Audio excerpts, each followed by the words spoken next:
The billionaire's fiancé gave the maid a dirty dress for the party. But he chose her and shocked everyone. The maid stood in the middle of the ballroom in a dress covered in dirt, and 300 guests went silent.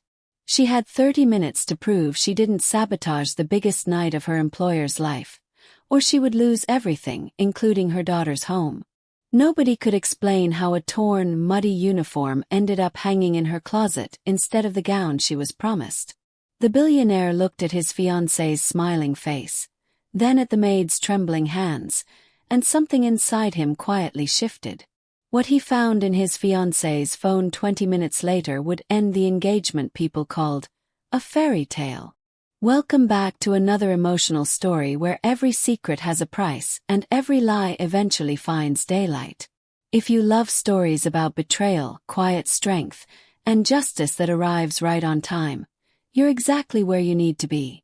Where are you watching from tonight? Drop it in the comments, and if you haven't yet, subscribe so you don't miss what happens next. Daniel Whitfield had built an empire out of software before he turned 30, and by 34, his name was attached to half the skyline investors talked about at dinner parties. He lived in a stone and glass house on the edge of Charleston, the kind of place photographers loved to shoot for magazine spreads about young American success. He was smart, careful with people, and mostly private about his life. That privacy ended the day he got engaged to Vanessa Cole. Vanessa was polished in a way that made people assume she'd been born into money, though in truth her family had scraped together just enough to get her into the right schools, the right circles, the right rooms. She learned early that appearances opened doors that hard work sometimes couldn't, and she never forgot the lesson. To Daniel, she was warm, funny, endlessly attentive. To everyone below her, she was someone to be careful around. Naomi Carter had worked in the Whitfield house for a little over a year. She was 27, quiet by nature but not by weakness, the kind of person who noticed everything and said only what needed saying. She'd taken the job after her husband passed unexpectedly, needing steady income to raise her 3-year-old daughter Mia on her own. Pay was good. The hours were long. Daniel treated her with a plain, unbothered respect. He said good morning. He remembered her daughter's name. He never made her feel smaller than she was. It wasn't friendship. It was decency. And in Naomi's experience, decency from someone with that much power was rare enough to be grateful for. Vanessa's decency toward Naomi looked different depending on who was watching. When Daniel was in the room, Vanessa complimented Naomi's work, asked about Mia, occasionally passed along an old blouse she didn't need anymore. When Daniel wasn't there, the warmth disappeared. Instructions got sharper. Deadlines got tighter. Small mistakes that Vanessa herself caused, a misplaced dry cleaning ticket, a forgotten dinner reservation, somehow always ended up blamed on Naomi. Naomi absorbed it quietly. She needed the job. She needed the house that came with staff housing behind the property, the one place Mia had ever really called home. The tension had been building slowly for weeks, invisible to Daniel, because Vanessa made sure of that. She was careful, deliberate, the kind of cruel that never left fingerprints. But everything changed 3 days before the engagement gala. The gala was Vanessa's idea from the start. 300 guests, business partners, a few minor celebrities, press coverage lined up through a friend at a lifestyle magazine. It was supposed to announce their engagement to the world in the loudest, most photographable way possible. Vanessa had spent months on details. The florist, the string quartet, the seating chart that placed her closest allies near the head table. She'd also decided, without asking Daniel, that Naomi would attend. Not as a guest, but as part of the household staff working the event, dressed appropriately for a formal occasion so the house photographed well. Vanessa handed Naomi a garment bag 2 days before the party and told her the dress inside was hers to wear for the night. Naomi thanked her. She didn't open the bag until the morning of the event. What was inside wasn't the elegant navy gown Vanessa had described. It was Naomi's oldest work uniform, the one she used for deep cleaning days, stained with old grease and dry dirt she hadn't been able to fully scrub out no matter how many times she'd washed it. The real dress, if there had ever been one, was gone. Naomi stood in her small room behind the main house, staring at the garment bag, her stomach tightening. She had exactly 4 hours before she was expected downstairs.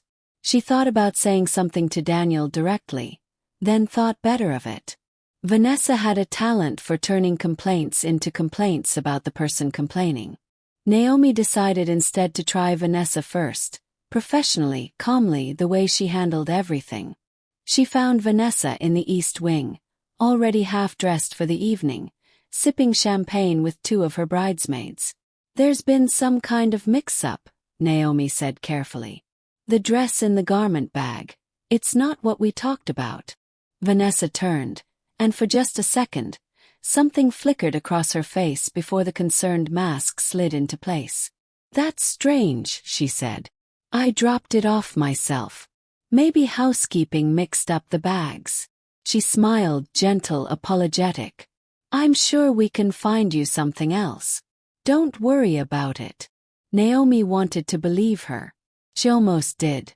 But something in the way Vanessa's bridesmaids exchanged a glance, quick, amused, gone before Naomi could be sure she'd seen it, told her this wasn't a mix-up at all. By 6 o'clock, no replacement dress had come. By 6:30, with guests already arriving downstairs, one of the household coordinators found Naomi and told her, apologetically, that Miss Cole wanted her downstairs immediately to help direct valet parking and greet early arrivals, in whatever she had on. What she had on was the only clean outfit left in her room, the stained uniform. Naomi stood at the edge of the grand staircase, the chandelier throwing gold light over 300 guests in gowns and tailored suits, and understood, with a sinking certainty, that she had just walked into something Vanessa had built for her on purpose. The first 15 minutes were the hardest. Naomi kept her chin level and her hands busy, directing cars, taking coats, doing the job she'd actually been assigned before Vanessa's mix-up turned it into something else. She told herself it didn't matter what she was wearing. She told herself people would forget by morning. She was wrong about how fast it would spread. By 7, whispers had started moving through the ballroom, not about the party but about her. A guest near the bar asked, loud enough to carry, whether the help usually dressed like that at events like this. Someone else laughed. Vanessa, elegant in deep blue silk, drifted past the conversation without stopping it, without even glancing over, though Naomi caught the small, satisfied curve of her mouth as she passed. Daniel found Naomi near the coat check just after 7:30.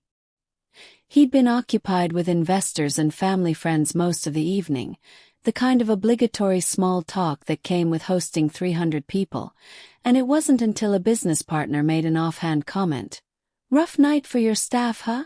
that he went looking for her. When he saw her, his first reaction wasn't embarrassment. It was confusion. "Naomi." He kept his voice low, stepping slightly away from the crowd. "What happened?" "There was a mix-up with the dress," she said simply.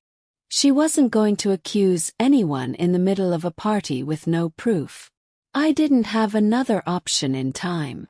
Daniel's eyes moved over the room. The whispers, the glances, the way people angled their bodies just enough to look without looking. Something about the scene didn't sit right with him, though he couldn't yet say why. Vanessa had planned this event down to the napkin folds. It seemed impossible that a dress simply vanished. "Go change into anything from the house," he said. "I'll have someone bring you something." "This isn't." He stopped himself, aware of the guests nearby. "We'll sort it out." It was a small kindness, quiet and immediate, and it was the first crack in Vanessa's plan. Vanessa noticed the exchange from across the room, and her expression cooled by exactly 1 degree, invisible to anyone who wasn't watching for it. She crossed the floor before Naomi could leave. "Daniel, sweetheart, don't make a scene," she said, sliding an arm through his. It's just a dress. Naomi understands the household has a certain image to keep during events like this. It's not personal.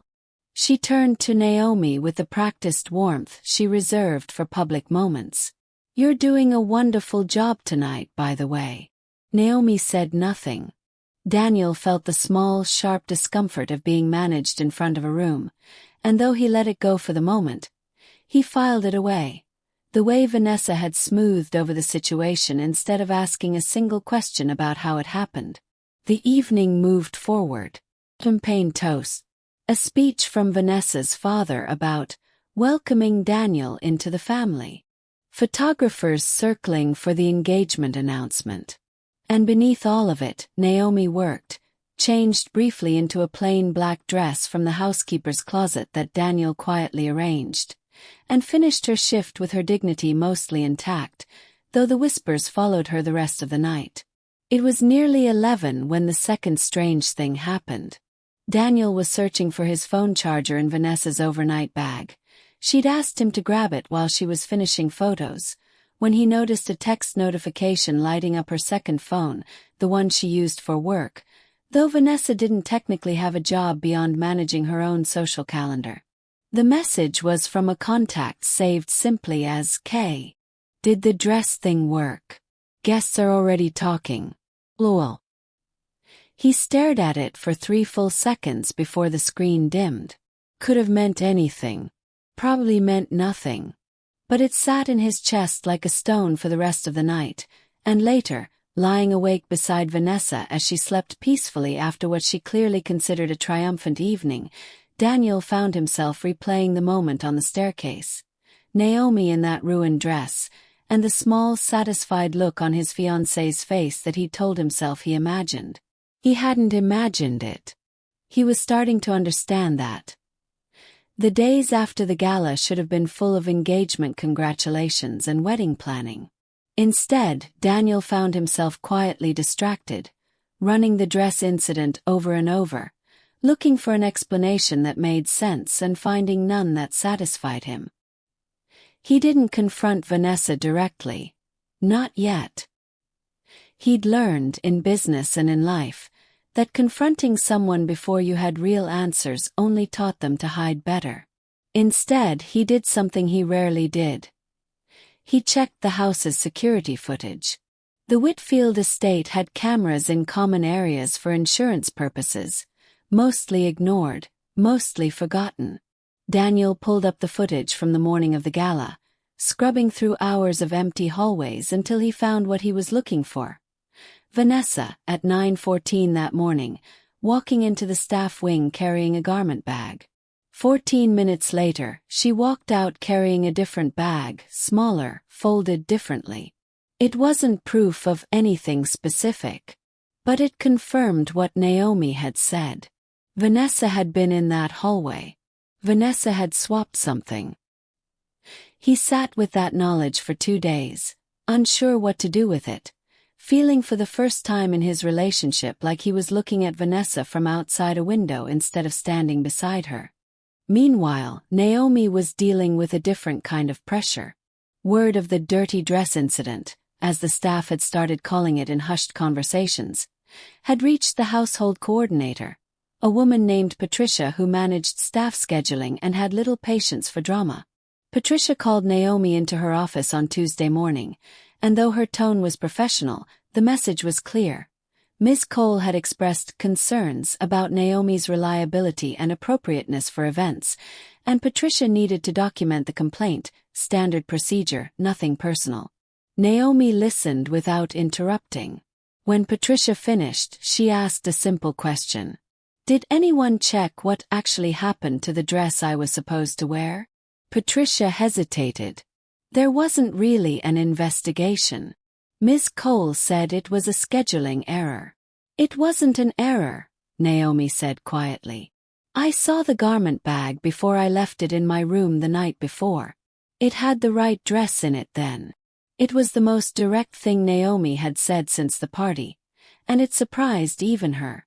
She usually let things go, absorbed the smaller injustices because fighting them cost more than they were worth. But something about being blamed for a lie someone else told had cracked her usual restraint. Patricia didn't know what to do with that information, so she did nothing, which was its own kind of answer.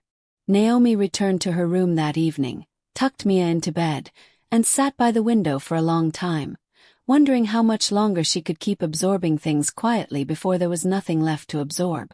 It was Mia, oddly, who provided the next piece of the puzzle. 3-year-olds notice things adults overlook, mostly because nobody thinks to hide anything from them. Mia had been playing near the laundry room earlier that week. She wasn't supposed to be there, but the household was large and easy to wander, and she mentioned, almost in passing while Naomi brushed her hair before bed, that the pretty lady had put something yucky in Mommy's closet bag. Naomi went still. "What lady, baby?" "The one who yells sometimes," Mia said simply, already half asleep, uninterested in the weight of what she'd just said. It wasn't proof either. A child's memory wasn't evidence anyone would take seriously in a real conversation with Daniel or Vanessa. But it confirmed in Naomi's own mind what she'd already suspected. And more importantly, it told her Mia had seen something, which meant someone else might have seen it too. The next morning, Naomi asked around, carefully, without accusing anyone. She learned that the exterior camera near the laundry entrance, separate from the interior system Daniel had already checked, had captured footage of that hallway as well, footage nobody had thought to review because it wasn't part of the main house system Patricia usually pulled from. Naomi didn't have access to it. But she knew who did. Daniel had reached his own breaking point independently, unaware that Naomi was closing in on the same truth from a different direction. He'd spent the better part of a week watching Vanessa more carefully than he ever had before. Not suspiciously exactly, but attentively, the way you watch something you're starting to doubt. He noticed how she spoke about Naomi when she thought it didn't matter. Small comments laced with condescension dressed up as concern. He noticed the second phone stayed locked now, face down, moved to different rooms depending on who was around. He noticed that when he'd mentioned once, offhandedly, that he was thinking about reviewing the exterior camera footage from Gala Week for insurance purposes, Vanessa had changed the subject twice within 30 seconds. That was enough. Daniel called the security company directly and requested full footage from every camera on the property for that date, cutting Vanessa out of the process entirely. The footage that came back 3 days later was clear. Vanessa, at 9:14 that morning, entering the staff wing with the correct garment bag.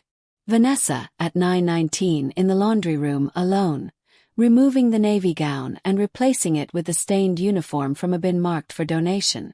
Vanessa, at 9:28, walking away with the real dress folded under her arm, disposing of it in an exterior trash receptacle that, as it turned out, hadn't been emptied yet.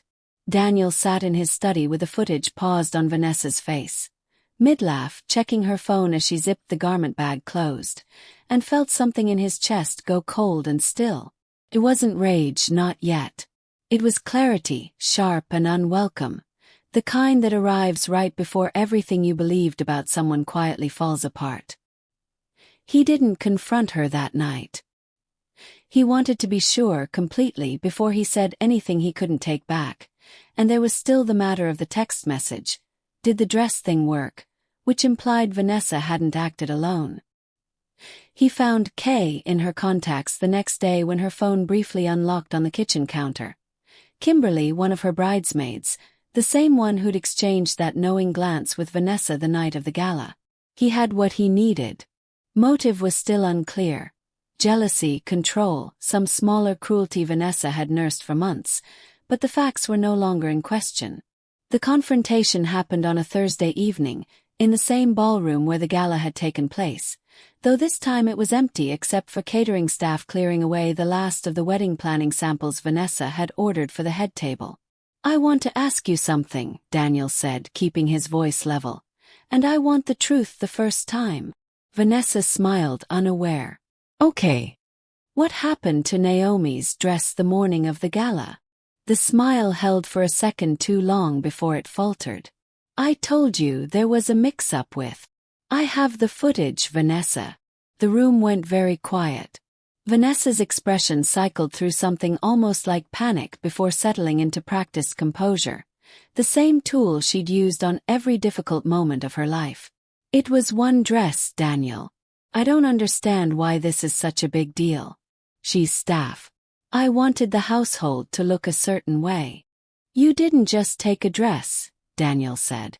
You humiliated someone in front of 300 people on purpose, and then lied to my face about it for a week. She's beneath you worrying about, Vanessa said, and the moment the words left her mouth, something shifted permanently in Daniel's face. It wasn't just what she'd done. It was who she was, finally visible, without the performance. Naomi hadn't planned to be in the ballroom that evening.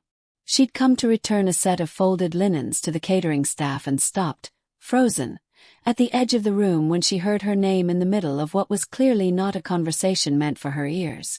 She almost turned back. Then she heard Vanessa's voice again. She's beneath you worrying about, and something in Naomi refused to keep hiding in doorways. She stepped into the room. Vanessa saw her first, and for a moment, something like genuine fear crossed her face. Not because of what Naomi might say, but because of what Daniel now understood in full color, standing right there to hear it confirmed. I think, Naomi said quietly, you should tell him the rest of it. About Kimberly. About the trash bin behind the laundry room.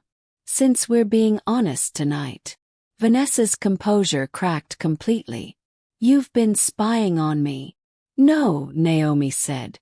My daughter saw you. 3-year-olds notice more than people think.